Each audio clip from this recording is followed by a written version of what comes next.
Hello and welcome to the Life After Diets podcast. I'm Sarah Dosanjh, psychotherapist and author of the book, I Can't Stop Eating. And I'm Stephanie Michelle, binge recovery health coach. If you feel out of control around food, we get it because we've been there. Thank you for joining our conversations about how to make peace with food and feel more comfortable in our bodies. Now on to this week's episode. Hi everyone, thanks for joining us on this episode of the podcast. I'm here with Stef, and this week we're going to be talking about those early messages that we receive in childhood around food. From the moment we enter this world, we have to eat. We are fed. Therefore, food takes on all kinds of messages and significance around family dynamics, how your parents were or your caregivers were when it came to food, how they responded to your appetite and your body. All of these things have a bit of an impact. So this subject was actually a request and we thought it was a great one. So we're going to have a little dive into this and maybe we'll learn some stuff. Maybe we'll figure out where it all went wrong, Steph. Yeah, we'll just wrap it up in an hour. Yeah. Yeah. I mean, this topic when it hit was like, oh gosh, well, where do I start? Where do I begin? And I think there's an instinct sometimes of blame and of pointing fingers. And in some cases, the anger and that resentment can be valid and needs to be seen. But I found over the years that, the more I've explored this topic personally and really identified the ways in which messaging for me really soaked into my being and influenced greatly my relationship with food and myself, that understanding it was important. And then so was also accepting it, that happened and that it wasn't intended. But my parents didn't mean to infiltrate my mind in the way that it ended up being. And I understand why it happened and where it came from on their end and their parents and their, and onward, this generational passing of beliefs and ways of being around food. And that the best that I can do right now is to be mindful of it as I'm raising children and to pass less on because I'm sure that there are things that are getting conveyed, even in my efforts to not convey it. I think sometimes like my anti-diet stance can even convey things. And that everyone's doing the best that they can do. And then our responsibility is learning how to deal with it in our own present moment. And important to note that none of us live outside of the culture. Right. So when I was growing up, it was all about Jane Fonda. So it was calorie counting and aerobic exercise. That was the flavor. And I can remember seeing the adults engaging in this and just being not really interested. It didn't feel applicable to me at that point. Therefore, it's easy for me to say, well, that didn't have an impact on me. But at that time, there's still things that we're learning about culture, about weight loss, about wanting to shrink your body and that being a good thing and something worth pursuing. We're not here to put blame on anybody at all because we're all influenced by this stuff. Actually, if we're going to start blaming our parents for us being the way that we are, then they then blame their parents for them being the way they are, and so on and so on. So maybe we're all just victims of victims. Yeah, I mean, truly, though. I think about when you're talking about culture, I have such strong memories of I grew up kind of watching a bunch of TV and I remember commercials more than anything else. This was before I was reading magazines necessarily, although that came in like reading 17 magazine was big for me later on.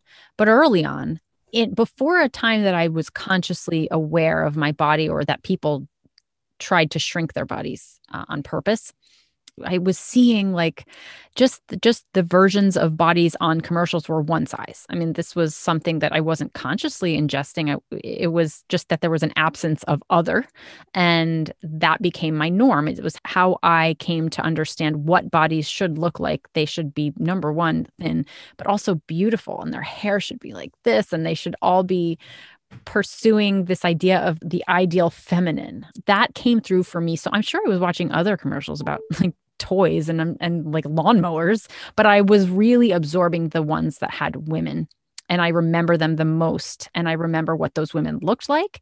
And I remember what they were supposed to be doing. Even things like, I remember the Nair commercials and just like your skin has to look flawless, smooth, silky, all one tone and even texture. I mean, and thin. But that was the image that burned into my brain of like a body.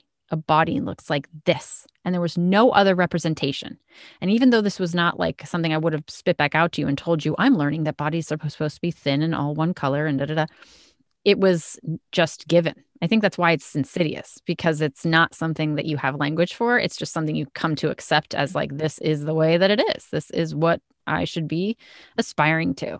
And those commercials are still in my head. I mean, it's weird to think how much I remember a commercial that I wasn't even paying attention to. I was getting a snack or I was talking to my sister. Like, but I hear those commercials in my head still. I know the jingles. I see the images. They're very much like part of the way my brain was formed. Mm-hmm. When I was in primary school, there was a girl at my school called Lucy. And I can remember feeling very jealous of Lucy. She had this long blonde hair all the way down to her bum. And I thought she was so pretty. And she went to my gymnastics. And I can remember wanting to be her friend, but not liking her. It was my first early experiences of feeling jealous. I also had this belief, which probably came from some of the Disney movies that were there at the time, that only blonde girls could be pretty. As you said about what you assume something to be the case, I can remember assuming that. And I remember when I was about 8 or 9, my mum and her friend, I even remember where we were standing in the street, and I remember asking them, why is it that only blonde girls are pretty? And I can still remember they looked horrified.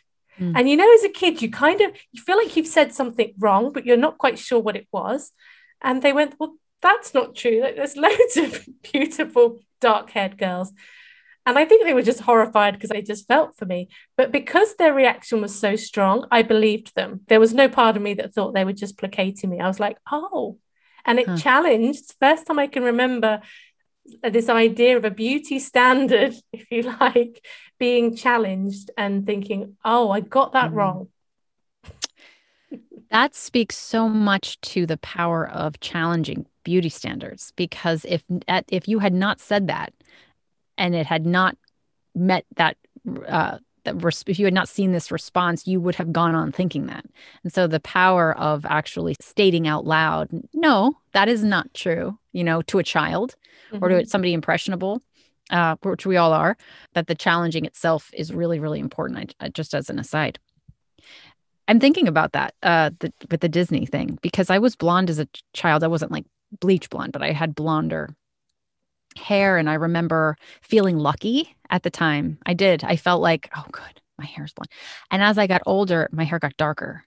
And I've been on both sides of this fence, where I've been on the I'm lucky in this regard, and I've been on the side of the fence of I'm not lucky. I'm not this thing that's the coveted place. And they're both difficult, because although one has a privilege and one doesn't, when, I remember thinking as my hair got darker, like it was painful to lose it. It was like the pressure of keeping my blonde hair, which I had no control over.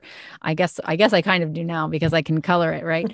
But the pressure of losing something is also a pressure. Even if you have something, it's like, well, you better keep it. You better not fall from grace. And I think that's a lot of times when we're talking about thin privilege, and when I'm working with clients who live in smaller bodies and recovery threatening to take that away or to compromise that status, is also something to contend with. That losing status is a great fear, perhaps as much as being inside of a status already and starting there.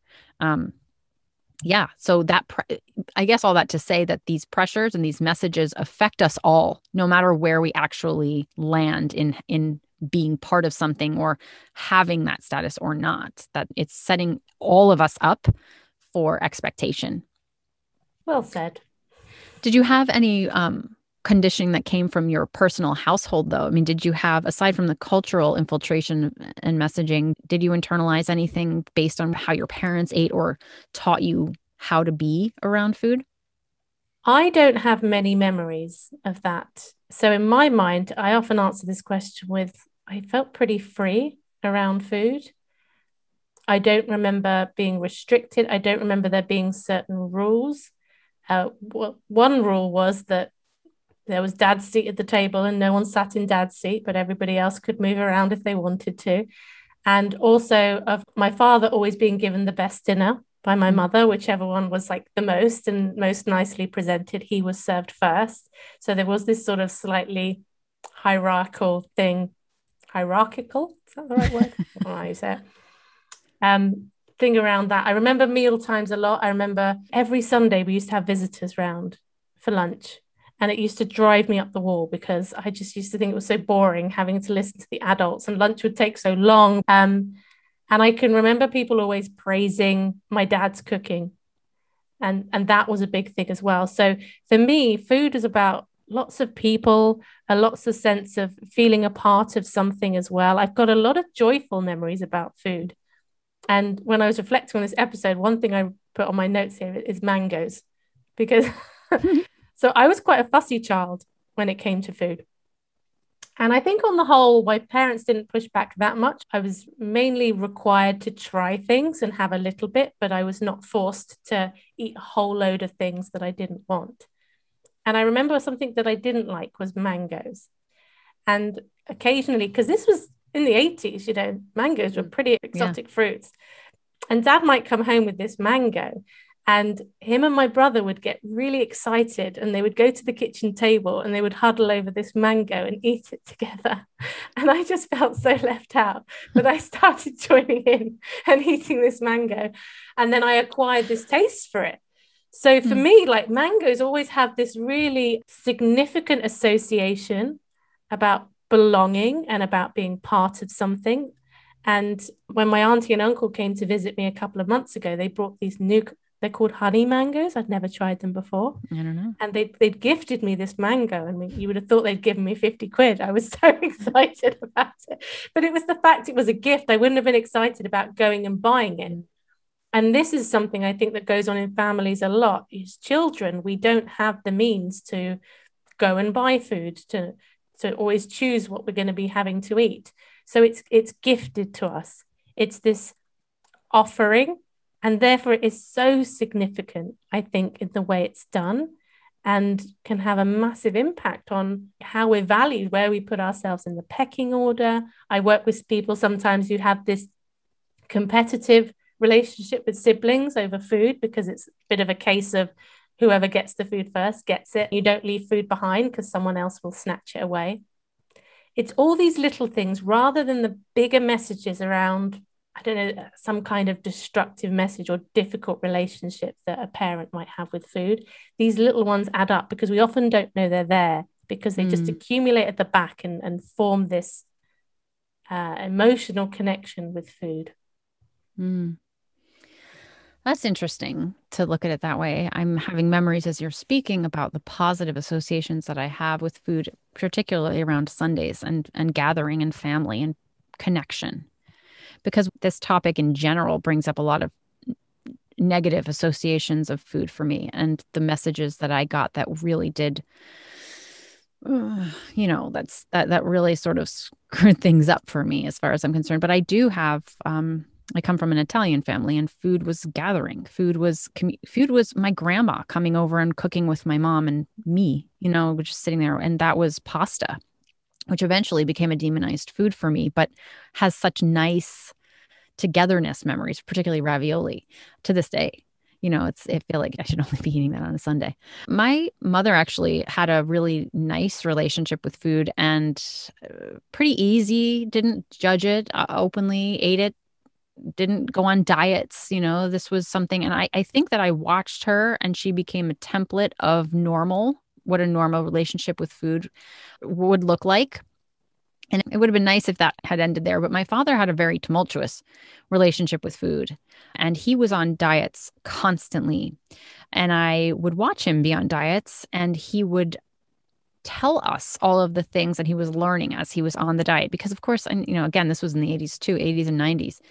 And all of the new information about carbohydrates and fat, and at the time, this like new science, it was just like, oh, did you know that you shouldn't be having these things? And this is actually what's making you gain weight. And my father would tell us, like, in a way that he thought he was doing us a favor, like, oh, stop eating that peanut butter, stop eating, and coconut was one. Again, the exotic, the exotic food. We had it in our house, like an actual coconut. And I thought it was the most delicious thing ever. I was like, this is fantastic, this stuff.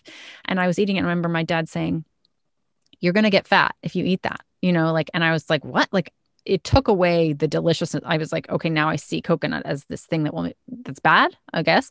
I didn't even care about fat. I was pretty young, but now it's like, was the association was made with coconut and carbs and, portion size and things like that I really ended up carrying with me, for a long, long time. And that's sort of, it overshadowed my mother's relationship. So I did have this one template of a positive relationship with food in which we were able to enjoy ravioli on Sundays and eat some coconut and feel fine about that, alongside messages coming on top of that were saying like, but you better watch that. You shouldn't actually, don't do this, is gonna, like those sort of voices that overlapped it. And I have found in the past several years, this has been a process of undoing those layers and getting back to the originals and finding joy in that now and realizing I can absolutely have coconut or ravioli,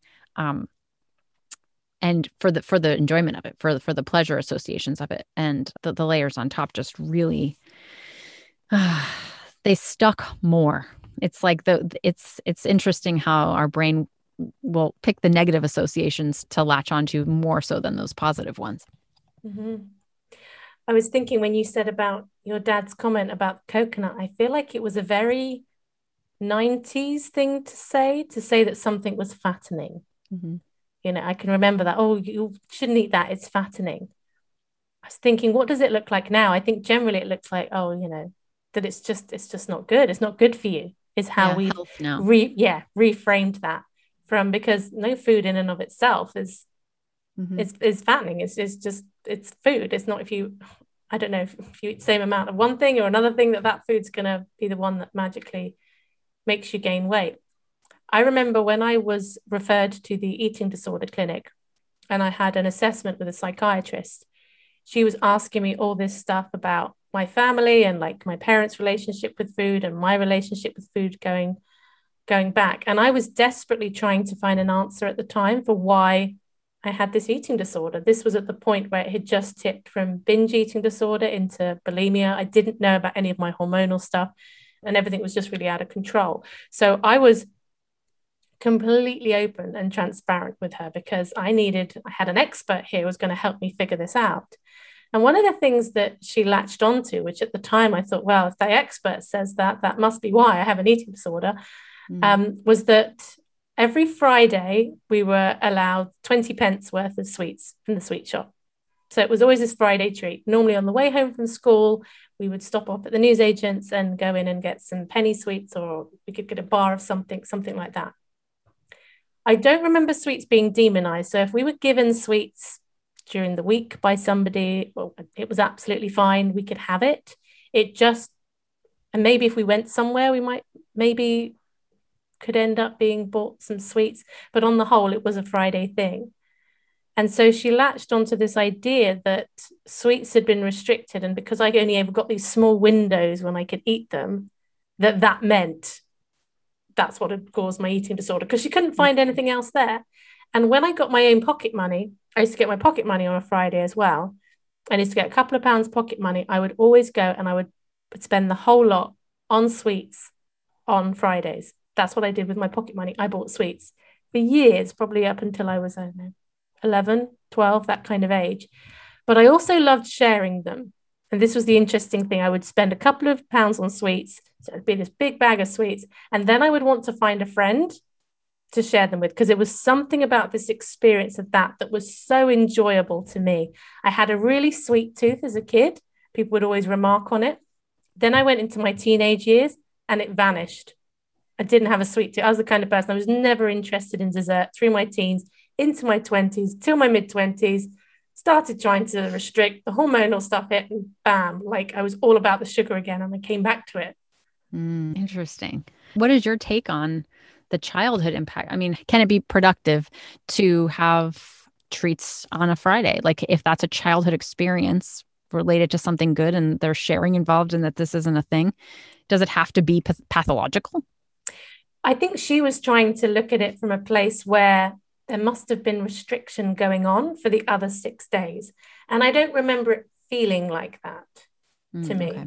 To me, it was just this joyful experience that I would look forward to, and it would be as the weekend was coming. I do think that it is just from a personality perspective, because I'm someone who's quite all or nothing, and I'm somebody who does everything or nothing, that it is to some degree my personality structure to be like, yeah, I'm going to have all my sweets in one go. I'm not going to spread them out and moderate them through the week. But I didn't think that was a problem. It didn't feel like a problem at the time. And even from today's perspective, I don't think it was disordered, I think is what I'm trying to say. Yeah, it doesn't have to be. And that's true. And I think it's interesting when you look at, how the same messages from the same household could affect, it is a personality difference, because my sister didn't develop disordered eating and grew up in the same house, with the same messaging.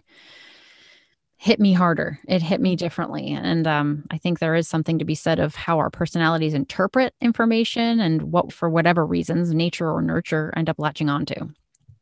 But it doesn't have to be the case that everything food related is pathological.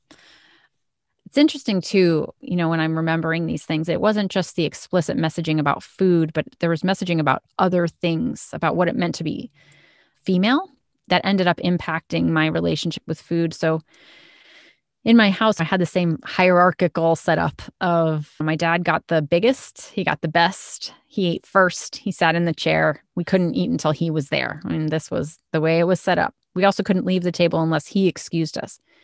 But there was other messaging around being a girl and being seen and not heard, and being proper and appropriate and presentable and petite and demure and not outspoken. And that those were values of a female. And part of that, I think it was explicitly stated, but it was also implicitly, I think, stated that eating small portions of things was appropriate, whereas a man could eat a lot more. A man could get seconds, but anytime I went for seconds, it was like, that's not, feminine to do that. And that sort of messaging pervasively, not just around the dinner table, but around having the smallest amount of something, no matter what it was, or doing things in a very controlled manner that didn't betray any sense of excess in any way, in any area, was really much something that I saw and adopted, and I translated to food and body on my own. I mean, I just saw like my role as being someone who was supposed to be within certain lines. And I think for a long time I stayed in those lines, and I did a really nice job of staying in those lines. And I think there was also a part of me that was like, at some point, I think when the binges started, where I was like, I'm going right out of these lines. I'm going way over here. And I see it now almost as a metaphor, like I mean, granted, I was also responding to years of restriction, i.e. staying in those lines, but eventually breaking through those barriers and feeling, when we talk about the dissonance and feeling that cognitive dissonance of feeling like I'm doing something right and I'm doing something wrong, and that who am I if I am out of control, or who am I if I am excessive or saying things that I shouldn't be saying. It's not right. It's not proper. It's not whatever it is. And that was something I battled for a long time. And I think sometimes with binge eating in particular, I noticed that can be a period of challenging notions of things that you might have been taught that aren't necessarily part of your personality. And it's venturing into this other realm of being that you're like, but this is right, or is it wrong? I don't know. I think there's that conflict of identity that sometimes can manifest through binge eating, or that's a part of it anyway. We just want to grab a moment of your time to let you know that we are now on YouTube.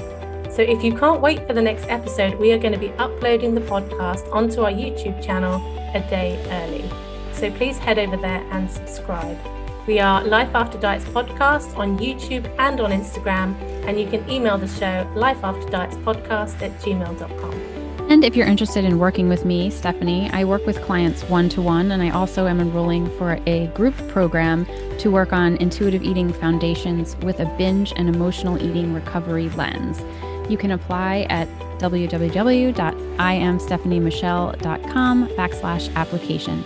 And if you want to connect with me, Sarah, I am the Binge Eating Therapist on Instagram and YouTube, and my website is thebingeeatingtherapist.com. Now let's get back to the episode.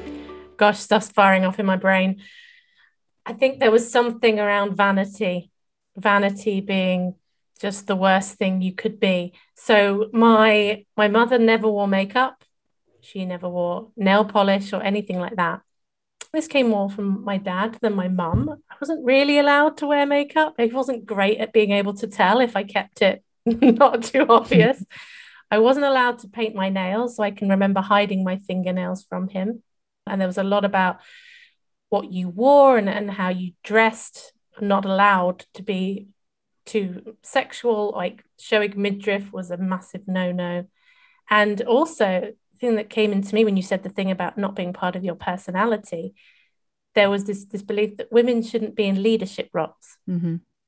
So I grew up in a Christian household, and there is, biblical messages around women taking on leadership roles. So that was not the done thing, because we were too emotional, we were too unreliable, because we were up and down, we were not consistent or strong enough to be able to take that kind of role. And I hadn't ever thought about that as explicitly as I have right now when you started talking about things that are against your personality. So it would be bossy. That's the word that gets leveled at women that try and take charge, right? That whole bossy thing that I know has been talked about kind of at in the media level, because it doesn't get said to men, right? Yes, I still hear this, like who is she? And I mean, it's just not acceptable for the woman to be in a strong leadership role. I'm assuming that what you're taking from that is like, but your personality might be strong. You might be a leader, and then there's this conflict of like, but then am I being a good female? Am I, am I being a good child? Am I being a good daughter here? Like, is this somehow, and I think that testing those boundaries or pushing against them, pushing against the rules that have been assigned to you is part of a feeling of being out of control. And of testing limits. And I think binges are tied to that. I think dieting is part of the thing. Dieting is the way that this is made concrete. Dieting is rules and roles, and you subscribe and you do the right thing and you stay in the lines. And busting through those and, like, to hell with it is part of challenging that. And I mean, there's so much talk about that being self-sabotage, but on a different level, I think that it's standing up for oneself or asserting oneself and saying, no, that's not my role. The thing is, I feel like all of this was actually implicit. I can remember early teens, I always assumed that my life trajectory would be university, get a job for a couple of years, get married, be a housewife and a full-time mum. And I don't think that message was explicitly said to me, like, this is what women do and this is what you should do. But it was what my mum did. So I assumed that that's what I would do. I also think we have so many complicated beliefs and feelings around food, which starts early on. Certain foods associations go in really young.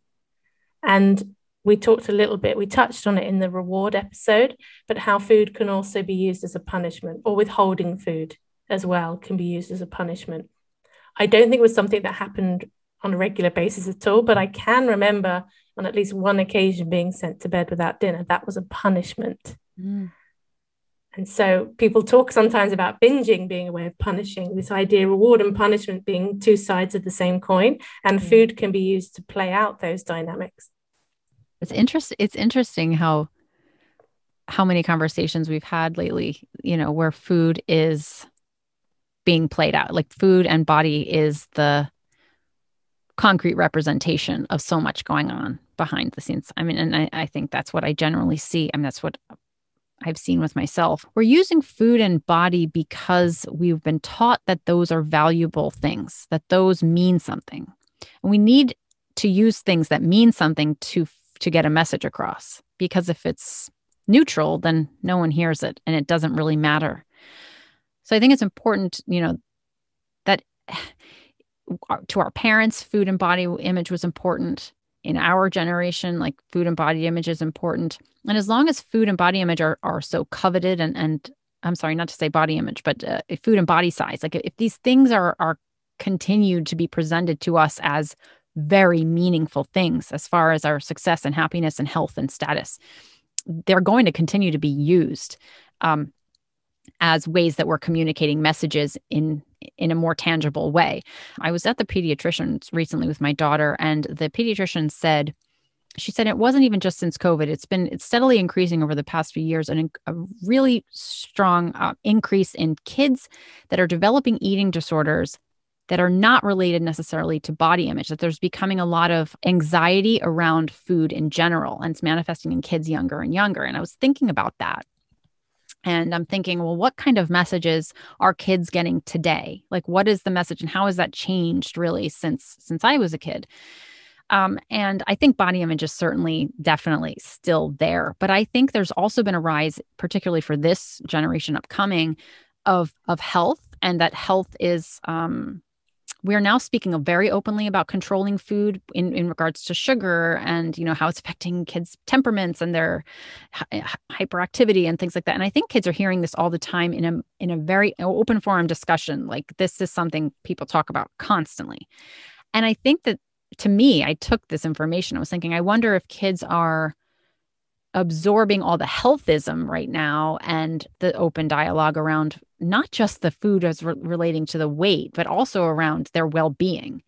And it's become something they understand is meaningful and something that like their parents might be controlling in a way that's meant to be helpful, but that it's openly being controlled.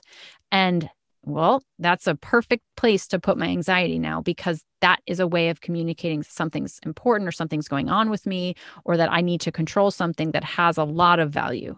Just as an aside, because I was thinking about this, in terms of not just my own childhood messaging, but the things that are happening now to children and how this is manifesting for them. It's all really happening to all of us. Like this is something I think that we're doing to ourselves. Mm-hmm.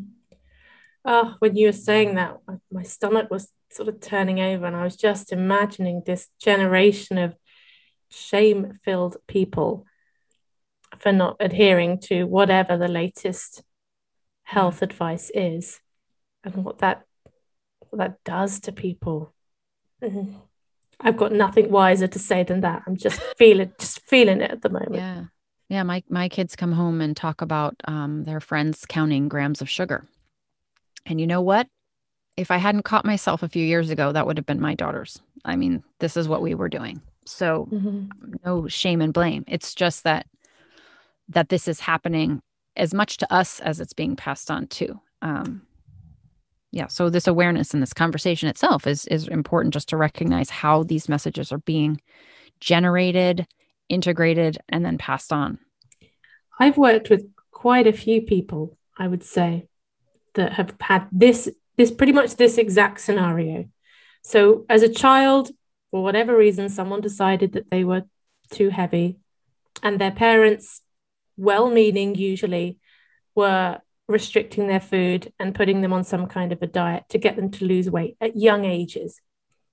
And then as they've grown up and their relationship with food is just such a difficult one, and they found themselves as adults in larger bodies, there's part of them that really desires this smaller body that they were told that's so important.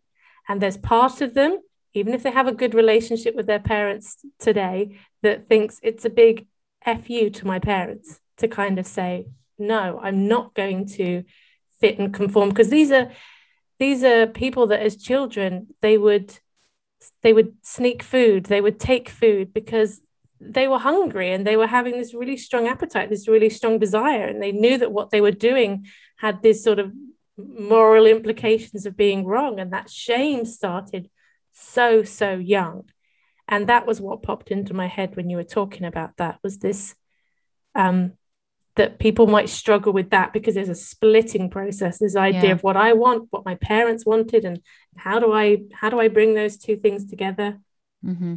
Yeah. And then sometimes I think it's the difference between the compliance or rebellion, and our personalities are differently wired to meet, either of those, to express like, yes, I'm being good. Aren't I being good? Aren't I doing these things? I have clients who are well into their 50s who are still trying to be good by eating less. And then the opposite, where it's like, no, I'm not doing that. I'm not doing that at all. I'm going to go do the exact opposite of that. Mm-hmm. But yeah, that these are ways that we talk. These are ways that we express these things, and through a meaningful channel, or what we perceive as to be a meaningful channel, as culture teaches us that it is. Oh, that's depressing, isn't it? So what do we do with all of this information and all of these stories, and the awareness of how things have affected us and how they might still be impacting us, and passing it forward? Like, what do we do with it all? I think we're always trying to make sense of our experience. And sometimes I'll work with someone who wants to go into all the childhood messages with the hope that if I just find out what the message was or where this all began, I can somehow undo it. I do think it's helpful to reflect on this, to try and understand what might be going on inside of us. This stuff's powerful, and it goes in deep, and it goes in young. And I really would love for people to take a compassionate and curious approach to understanding what the impact might have been on these early messages. We don't control those early messages that come in. And also that sometimes those automatic thoughts that you have around food in your body were not yours, that they were given to you, they were passed on, they don't come from you. So often we want to judge ourselves by our thoughts. I'm thinking this, or one I hear a lot is, I'm just so shallow for struggling with this stuff. Why am I struggling with this when other people are struggling with, insert some supposedly bigger problem. But I think all problems of this nature come down to pain. We're in pain. We're not here being shallow, saying, I need to look the best and be the best and feel the best. I'm just trying to feel okay. And I think I need to be all those things to be an okay and worthy human, because that message came along somewhere. Yeah. Yeah. As a coach, I find that it's really helpful to get awareness around the past in terms of what are the messages and how are they infiltrating my present, and what can I do to rewrite this? Because I think it's tempting to stay in the past and to get angry and keep that anger. And I think there's a place for grief around this and for exploring those avenues, but it's easy to get stuck there. And I think that part of my work as a coach is helping people empower themselves now, and saying, recognizing that those old automatic beliefs, once brought to light, can be looked at and can be challenged. And not that will ever maybe 100% be cleared, honestly, because so much of it is really just foundational in our brains as they were developing, but that you can see them, look at them, and write a more empowering script on top and say, like, no, I recognize when this is going on. I can see it happening now. I see that man behind the curtain, and I choose to replace that by rejecting it consciously and intellectually, at least, and reaffirming with something new. And how that practice over time, and I mean over time, like this is a long process of replacing, can change the course of behavior and of thoughts eventually. That this can be something that you can have the original thought, and then that can be there, and that pain can be recognized. And then you can say, okay, and now in this moment, this is what I choose to believe and pursue. And I think that's the word that just keeps coming up for me is empowered. It feels really empowered to be able to take what you were, if you're a ball of clay and you were made into something that you can reshape now, you can continue to shape this. You have that option, that you're not stuck. Mm-hmm. So thanks, Sarah, for another really nice conversation about this different topic. And thanks to everybody listening, and for those who've been writing in, requesting topics for us to discuss. Thanks. Yeah, thanks everybody. And we'll see you next week.